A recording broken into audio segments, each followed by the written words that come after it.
Good morning students. In continuation with the chapter Government Budget and the Economy, where in my previous session I have explained you the structure of the budget, where we did the two broad components of budget, that is budget receipts and budget expenditure, where budget receipts were classified as revenue receipts and capital receipts. Well children, already we have done revenue receipts. Now in this session we will be doing capital receipts. So children, what are capital receipts? All such money receipts of the government which fulfill two characteristics are called the capital receipts. And these two characteristics are that these receipts, they create a liability for the government. How they create a liability? Let's say for example, loans by the government. Now if government has taken the loan, then that becomes a liability for the government because government has to pay it back. And second characteristics is that these receipts, they cause reduction in assets of the government. That means money received, let's say a money received by the government by selling its shares of, let's say, Air India. Now this causes reduction in the assets of the government and therefore they are being termed as capital receipts. So children, you all can say that capital receipts are those money receipts of the government which either create a liability for the government or cause a reduction in its assets. Now if you compare this capital receipt with the money receipts or revenue receipts, you will find under revenue receipts what we said, that they do not create any assets and they do not reduce the liability of the government. But capital receipts, they create the liability and they reduces the assets. Now if we talk about capital receipts, children, the capital receipts in India are often classified under three heads. That is, there are three sources of capital receipts. One is recovery of loans, second is borrowing and other liabilities, and third is other receipts. Now if we talk about the first one, that is recovery of loans.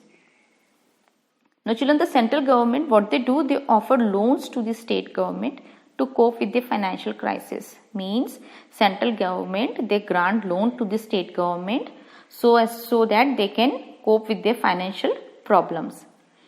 And when these loans are recovered, the assets of the government are reduced. That means when these loans are paid back by the state government to the central government, then the government assets are reduced. And these are said to be as a capital receipts. Then next is borrowing and other liabilities. That means the government borrows money, let's say by the general public.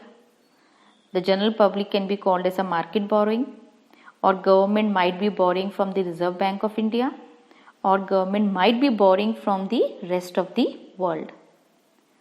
So children, while lending, while government lends, it creates assets. Means while government lends the money, it creates assets. But borrowing creates liability. That is why borrowings are treated as capital receipts. That means if government borrows the money, let's say from general public or from Reserve Bank of India or from rest of the world, then it creates liability.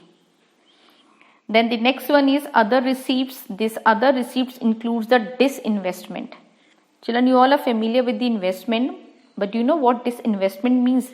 It is just opposite of investment. Now disinvestment occurs, let's say, when the government sells off its shares of public sector enterprise to private sector. That means that disinvestment leads to the transfer of ownership of public sector enterprise to the private sector enterprise. Means that government sells its shares of public sector companies to the private sector, so that it leads to a privatization. Now, money received through disinvestment is treated as capital receipt because it causes reduction in the assets of the government. Now children, what happened over here? When government does this investment, it means that government is transferring the shares of the government public sector company to the private sector. They sells the share to the private sector, and once they sell the share to the private sector, then the money which government receives by selling the shares of a public sector to the private sector, then that is called disinvestment, because that causes reduction in the assets of the government.